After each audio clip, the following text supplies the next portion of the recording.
મિત્રો, metabolic health, lifestyle, diet અને diabetes સંલગ્ન ઇન્ફોર્મેટિવ ટોકમાં હું ડૉક્ટર અજય પ્રજાપતિ આપ સૌનું હાર્દિક સ્વાગત કરું છું। આજે આપણે વાત કરીશું કે ડાયાબિટીસ ધરાવતા વ્યક્તિએ દાંત અને મોંની શું કાળજી લેવી જોઈએ। ડાયાબિટીસ ધરાવતા દર્દીએ દાંતની કાળજી રાખવી અત્યંત જરૂરી છે। મોંની સ્વચ્છતા રાખ્યા વગર આપણે સ્વસ્થ રહેવું શક્ય નથી। આપણા દાંતને નિયમિત ચોખ્ખા રાખો, જેના માટે સવાર સાંજ 2 વખત બ્રશ કરવું જરૂરી છે। વધારે પડતું સોફ્ટ અથવા વધારે પડતું હાર્ડ બ્રશ યુઝ ન કરો।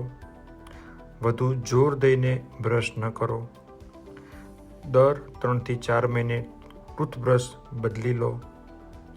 દાંતોની સફાઈ અને તપાસ માટે દર 6 મહિને ડેન્ટિસ્ટ પાસે જાઓ।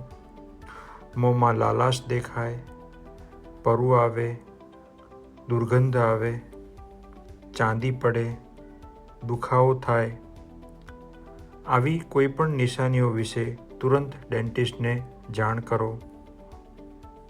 ડાયાબિટીસ અને હેલ્થને લગતી વધુ માહિતી માટે ફોલો અસ।